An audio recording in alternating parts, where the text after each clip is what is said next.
요즘 직장인을 올가매는 두 가지 공포가 있다고 합니다. FOMO와 FOBO인데요. FOMO는 Fear of Missing Out의 약자입니다. FOMO. 이 FOMO는요, 자기가 어떤 흐름에 뒤처질 때 생기는, 야, 이거 나만 안 하는 거 아니야? 이게 이제 FOMO인 거죠. 자, 예를 들어서 요즘 모든 사람이 주식으로 돈을 벌었대요. 그러면 주식 안 하는 나는, 이거 나만 안 하는 거 아니야? 이게 이제 FOMO인 거죠. 자, 우리 자녀 알고 봤더니 반 애들이 다 과외를 해. 둔산동 무슨 땡땡 학원 다 가서 막 다 학원에. 우리 애만 놀이터에서 놀고 있어. FOMO를 느끼는 거죠. 우리 애만 도태되는 거 아니야? 자, 이 FOMO라는 단어를 최초로 고안한 사람이 패트릭 맥기니스라는 분인데요. 이분이 현대 인류를 가리켜서 포모 사피엔스라고 이름을 붙였습니다. 책 제목이에요. 포모 사피엔스. 꼭 한번 사보세요. 되게 재밌습니다. 한 3일이면 다 읽을 거예요, 아마. 이 책을 보면은 인간은 나만 뒤처지는 거 아니야. 늘 이 불안감에 산답니다. 이런 불안감에. 현대 기업들은 이런 포모 신드롬을 증후군을 이용해서 돈을 벌어요. 자, 예를 들어서 대표적인 기업이 애플이죠. 애플. 우리 애가 학교를 갔어. 갔더니 다 애플 아이폰이야. 우리 애만 갤럭시야, 갤럭시. 그러면 어떤 생각이 들어요? 나만 구닥다리구만. 친구들 다 앞서가는데 이런 생각이 들어. 그래서 어떻게 합니까? 집에 와서 엄마한테 아이폰 사달라고 쫄라는 거야. 포모 증후군이거든요. 이제부터 여러분 자녀가 아이폰을 사달라고 하면 얘기하십시오. 너 포모 증후군에 걸렸구나. 사실은 그렇게 말하는 부모도 똑같죠. 우리 안에도 포모 증후군이 있습니다. 모든 사람이 다 에르메스를 들고 다녀. 그러면 나도 사야 되는 거 아니야? 무리해서 긁어요, 그죠? 이런 아내를 한심하게 바라보는 남편도 마찬가지입니다.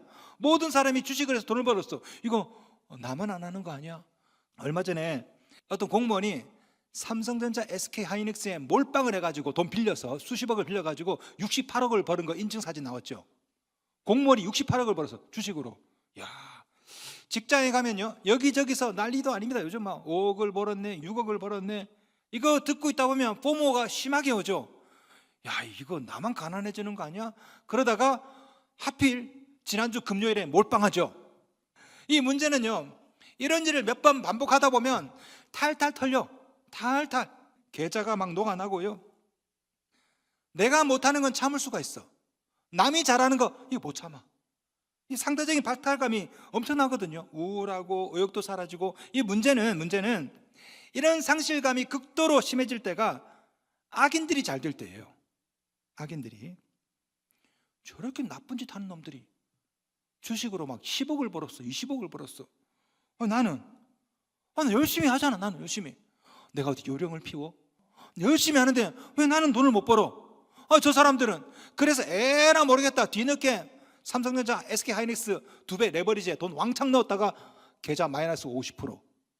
이게 이제 심해지면요, 나중에는 우울해집니다. 그리고 하나님이 계신 건가? 막 이런 생각이 막 들어요. 오늘 본문에 나오는 시편 기자가 바로 이랬습니다. 자, 오늘 우리가 읽었던 시편 73편은 저자가 아삽이에요. 아삽. 아마도 바벨론 포로기에 살았던 이 아삽의 후손이 아닌가 싶어요. 원래 아삽은 다윗 시대 때 신하입니다. 성전에서 이렇게 찬양 인도하는 신하예요. 근데 오늘 본문 기자가 아삽이라고 하는데 아마도 제 생각에는 아삽의 후손이야, 후손. 이 아삽의 가문 대대로 다 찬양 예배자, 인도자야. 근데 오랜 세월이 지나서 나라가 망하고 이스라엘이 바벨론으로 포로 끌려가고 바로 거기서 살던 어떤 사람이 오늘 이 시편을 쓴 거죠. 자, 이 아삽이 어느 날 큰 시험에 들었어요. 자, 2절 말씀. 나는 거의 넘어질 뻔하였고 나의 걸음이 미끄러질 뻔하였으니 이전 성경에는 실족할 뻔했다 됐습니다. 자, 이 저자가 왜 넘어질 뻔했을까? 왜 실족할 뻔했을까? 한마디로 악인의 형통함 때문이죠. 3절 말씀. 이는 내가 악인의 형통함을 보고 오만한 자를 질투하였음이로다. 원래 이 아삽은 성전에서 찬양을 인도하고 예배 인도자야. 그런데 성 밖에 세상에 나가보니까 악한 놈들이 잘 되는 거야. 하나님을 안 믿는 놈들이 너무너무 잘 돼. 이거 보니까 시험이 든 거지. 가만 보니까 이 악한 놈들은 고난이 없어, 재앙이 없어. 5절 말씀. 사람들이 당하는 고난이 그들에게는 없고 사람들이 당하는 재앙도 그들에게는 없나니. 고난도 없고 재앙도 없고. 나쁜 짓을 하는데 오히려 재산이 더 늘어난대요. 12절, 볼자다 이들은 악인들이라도 항상 평안하고 재물은 더욱 불어나도다. 아니 저렇게 하나님도 안 믿는 것들이, 저 나쁜 놈들이 재산이 막 불어나 심지어 죽을 때도 평안하게 죽어. 4절 말씀, 그들은 죽을 때도 고통이 없고 그 힘이 강건하며. 여러분, 이 시편 73편은 배경이 바벨론 포로기입니다. 바벨론 포로기.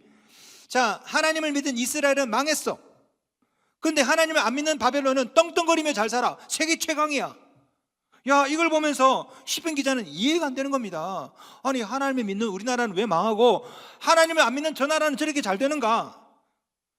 나는 하나님을 위해서 열심히 예배드리고 헌신하고 봉사하는데 하나님이 안 믿는 저것들은 재산이 불어나 평안해. 재앙도 없어. 하느님마다 잘 돼. 죽을 때도 너무 평안하게 잘 죽어. 야, 이걸 보니까 시편 기자가 심하게 포모가 온 거야.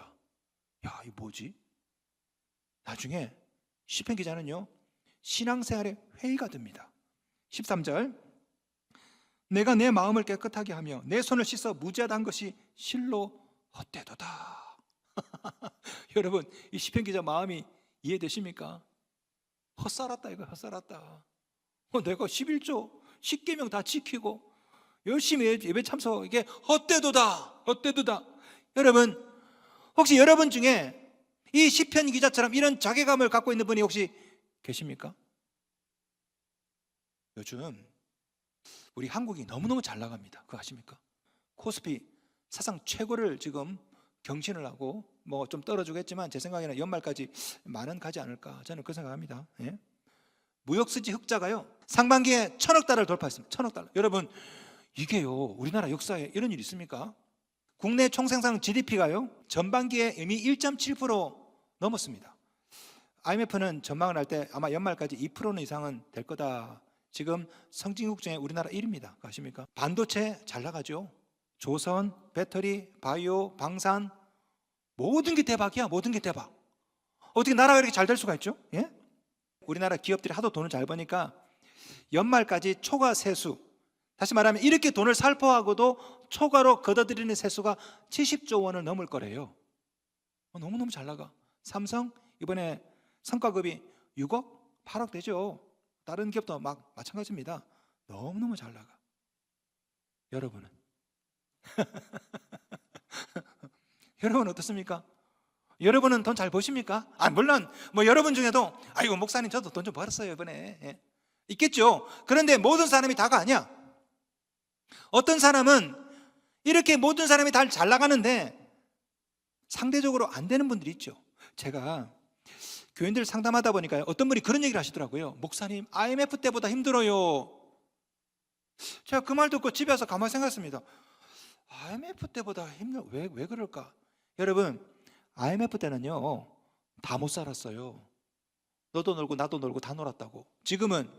지금은요 저 사람들은 잘 나가는데 나는 그렇게 못 나가거든. 그러니까 IMF 때보다 더 힘든 거죠. 지금 이 더 큰 문제는 열심히 신앙생활하는 성도들이야. 자, 이분들 열심히 예배드려, 열심히 헌신해. 그런데 나에게는 저런 행운이 안 따라. 나에게는 그런 행운이 안 따른다고. 예수도 안 믿고 예배도 안 드리고 이런 사람들은 지금 잘 나가요. 주식으로 5억을 벌었네, 10억을 벌었네, 68억을 벌었네. 나는 했다 하면 고점에 물리고, 집을 사면 집값이 떨어지고. 나는 왜 그렇지? 그러니까 마음속에 시험이 들어요. 이 소용없는 거 아니야. 오늘 본문에 나오는 이 아삽은요 포모 증후군에 시달리는 우리의 실존입니다. 우리 안에 실족한 아삽, 현타가 온 아삽이 있거든요. 그러나 성도 여러분, 인생은 길게 보셔야 돼요. 길게. 지금 저 사람들이 잘 되는 것 같아 보여도 영원히 잘 되는 거 아닙니다. 지금 내가 안 되는 것 같아 보여도 영원히 안 되는 것도 아니라고. 자, 오늘 본문에 나오는 시편 기자 아삽이 놀라운 장면을 보게 됩니다. 그렇게 잘 나가는 사람들이 하루아침에 망한 거야. 18절 19절 말씀, 주께서 참으로 그들을 미끄러운 곳에 두시며 파멸에 던지시니 그들이 어찌하여 그리 갑자기 황폐되었는가. 놀랄 정도로 그들은 전멸하였나이다. 원어에는 눈 깜짝할 사이라는 말이 들어있습니다. 자, 시편 기자가 보니까요, 하루아침에 망한 거야. 저 잘 나가는 사람들이. 실제로 이 바벨론은요, 하루아침에 페르시아에 망합니다. 다니엘서에도 나오지만요. 자, 벨사살 왕이 잔치를 벌입니다. 바벨론 왕이 잔치를 막 벌이면서 막 부어라 마셔라, 우리 바벨론 최고다. 그런데 페르시아군이 몰래 침공하죠. 이 바벨론 성 바깥에 있는 해자에 물을 쏙 뺍니다. 그리고 성 안에 있는 사람하고 내통해서 문을 열어줘요. 그리고 들어가서 하룻밤 만에 바벨론이 망해버립니다. 하룻밤 만에. 역사에 나와요. 하룻밤 만에. 이 바벨론의 나라가 전쟁 한번 하지 않고 하룻밤 만에 나라가 사라졌다고, 역사상에. 이걸 누가 봤어요? 이 시편 기자가 본 거지. 저 잘 나가는 바벨론이 단 하루 만에 역사에서 사라졌구나. 이걸 딱 보고 나니까 악인들의 형통이 그렇게 영원해 보였는데 이게 아니더라, 이걸 깨달은 거죠. 이것을 다 보고 나니까 하나님께 원망하고 불평했던 자신이 너무나 부끄러워. 그래서 이렇게 고백합니다. 이 구절은 시편의 결론이에요. 73편 28절 말씀. 하나님께 가까이함이 내게 복이라. 이전에 시편 기자는요, 돈 많은 게 복인 줄 알았어요. 그리고 자신은 너무나 불행해. 저 악인들은 너무 좋아 보여. 그런데 악인들이 망하는 것을 보고 난 다음에 그게 아니네, 하나님께 가까이 하는 것이 이게 복이네. 이게 시편 기자가 깨달은 거예요. 성도 여러분, 돈이 아니라 하나님을 가까이 함이 여러분에게 복입니다. 이 히브리 원문은요, 아주 선언적으로 됐습니다. 하나님의 가까이 계심이 나에게 복이다. 여러분, 이 오늘 본문에 나오는 이 복, 원어는 토브예요. 토브. 원래 이 토브라는 말은 창세기에 나와요. 하나님께서 천지를 만드시고 보시기에 좋았다, 이때 토브거든요.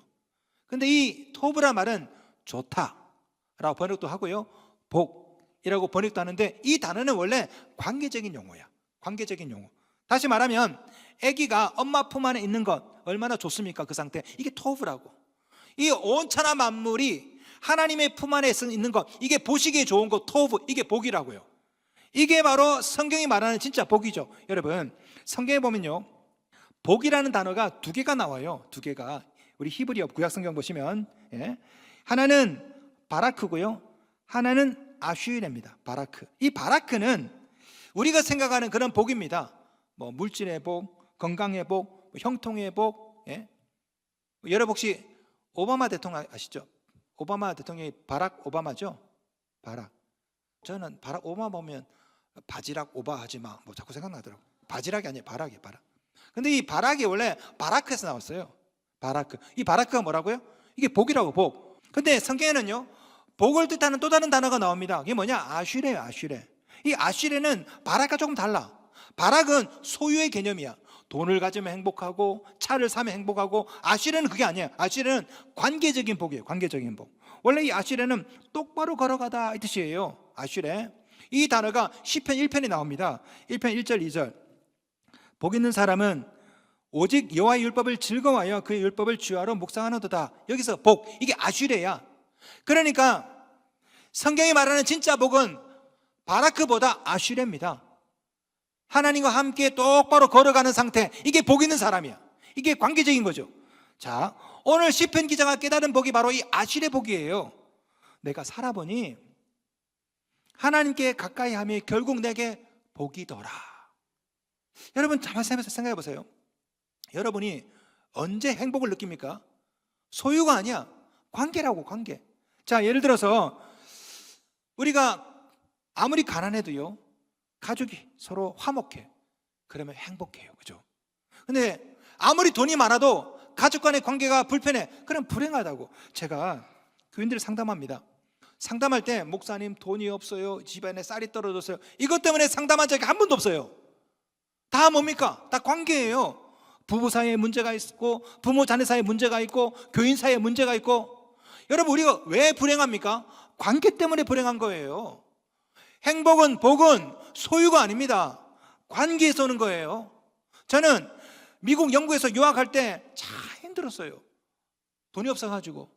그런데 제 인생에서 가장 행복했던 때가 바로 그때입니다. 왜? 그때는 아내랑 저랑 두 딸이랑 오순도순 살았거든요. 돈이 없었지만. 지금은 두 딸내미 다 그냥 집에 돌아오지를 않네, 그냥. 예. 행복은요, 진짜 복은 소유가 아닙니다. 관계인 거예요. 이문세의 노래 중에 나는 행복한 사람이라는 노래가 있죠. 그대 사랑하는 난 행복한 사람, 그대 사랑받는 난 행복한 사람. 행복이 뭡니까? 사랑하고 사랑받고 이 관계에서 오는 거라고. 해바라기 1집에 나오는 그대 내게 행복을 주는 사람이라는 노래 있죠. 거기도 보면 가사가 이렇습니다.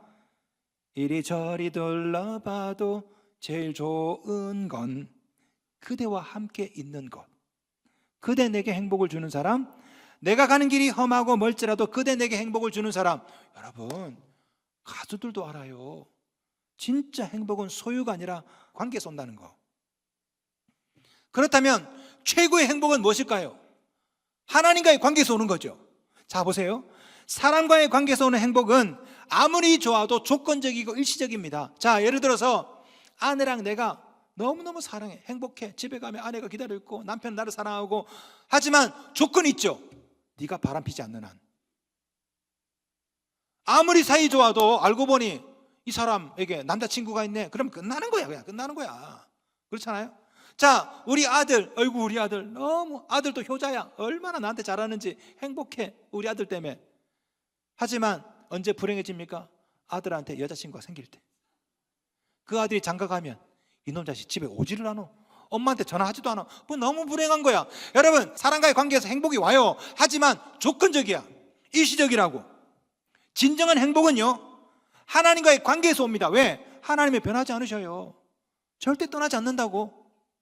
그렇기 때문에 하나님과의 관계가 바른 사람이 결국 최고로 행복한 사람이 되는 겁니다.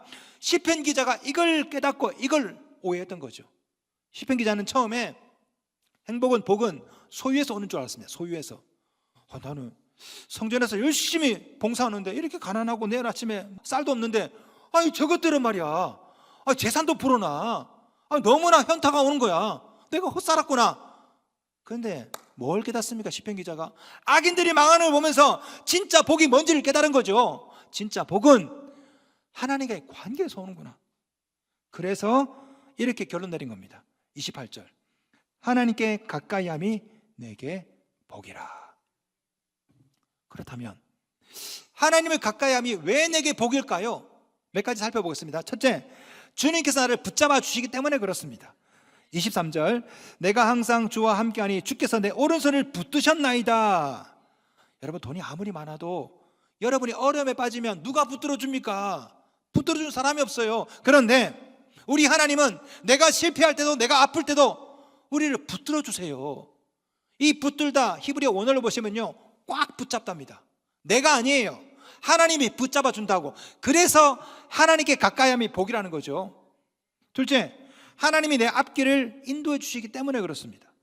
24절, 주의 교훈으로 나를 인도하시고 후에는 영광으로 나를 영접하시리니.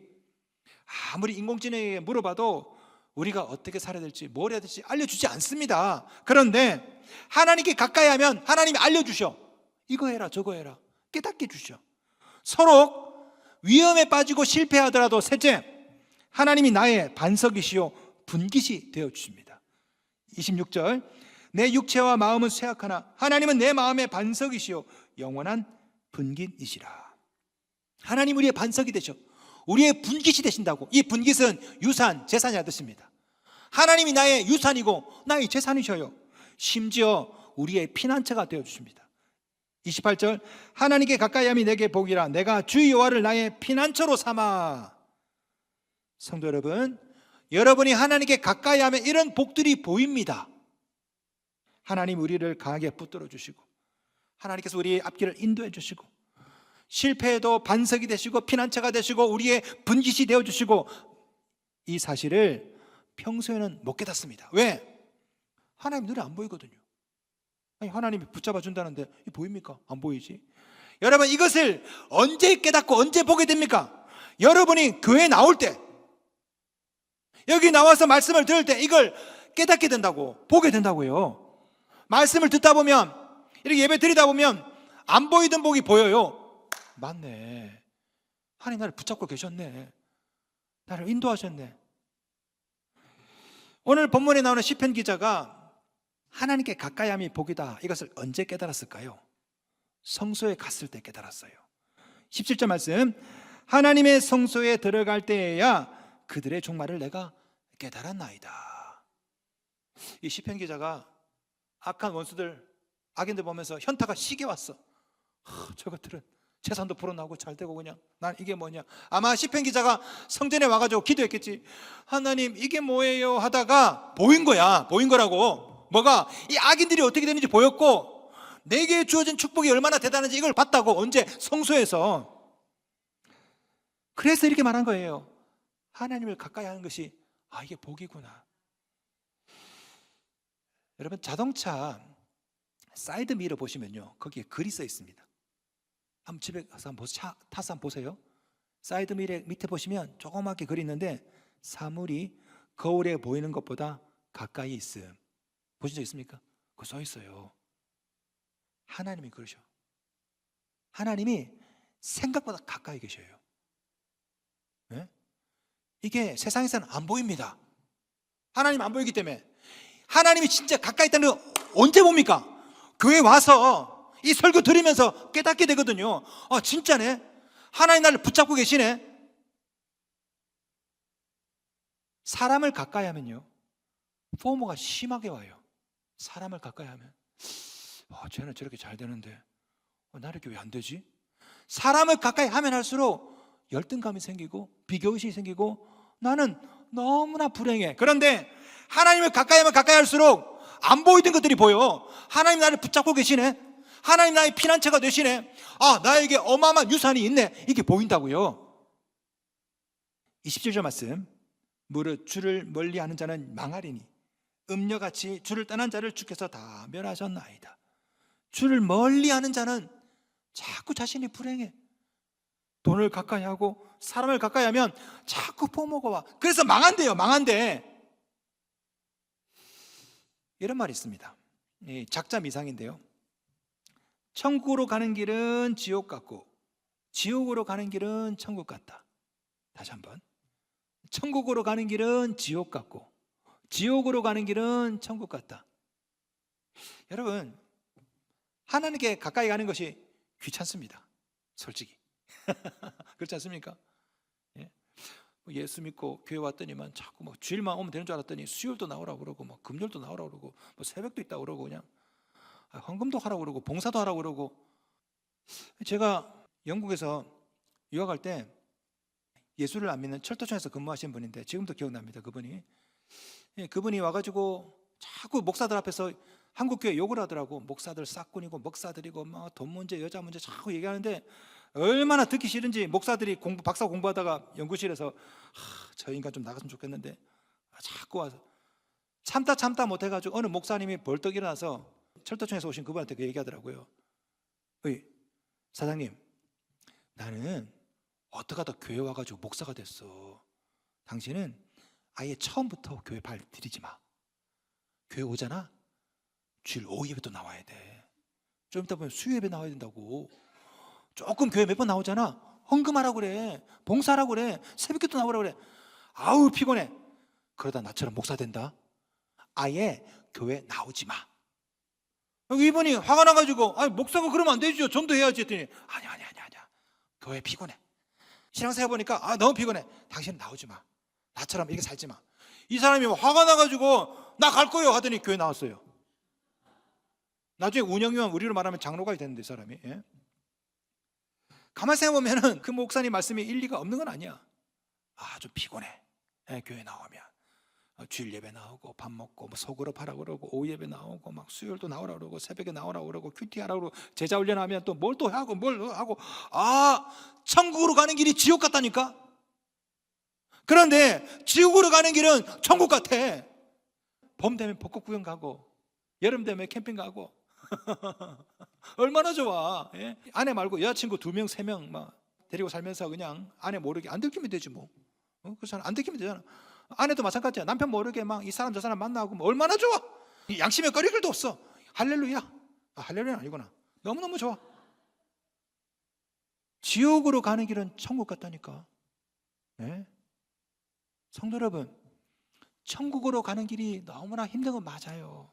그런데 하나님께 가까이 가다 보면요, 어느 순간에 깨달아요. 야, 이게 짐인 줄 알았는데 짐이 아니라 복이구나. 이걸 깨닫는다고. 언제? 성소에 나아갈 때, 언제 하나님께 나아갈 때 이걸 깨닫는다고요. 야, 하나님 나를 붙잡아주고 계시네. 하나님이 나의 피난처가 되어주시네. 눈에 안 보이던 영적인 유산이 막 보여요. 그전에는 너무나 지옥 같아. 너무나 짐이야. 그런데 하나님께 가까이 가면 가까이 갈수록 짐이고 부담이 든 것들이 다 복이라는 걸 깨닫는 거죠. 그래서 시편 기자가 얘기한 겁니다. 하나님께 가까이함이 복이다. 다시 말하면 하나님께 가까이 해야 복으로 보인다. 성도 여러분, 하나님께 나아오십시오. 성소인 이곳 교회에 가까이 나오시기 바랍니다. 그러면 안 보이던 복이 보입니다. 하나님이 얼마나 우리를 붙잡고 계시는지, 얼마나 우리를 인도하시는지, 얼마나 우리의 피난처가 되시고 나에게 주어질 영적인 유산이 얼마나 되는지 이게 보인다고요. 그전에는 세상을 가까이 하고 사람을 가까이 할 때는 모든 게 다 부러워. 나는 불행해. 나는 내 인생 왜 이래? 나는 무가치해. 그런데 하나님을 가까이 했더니 안 보이던 복이 보여요. 그래서 행복함을 느끼게 된다고. 성도 여러분, 하나님께 가까이함이 여러분에게 복입니다.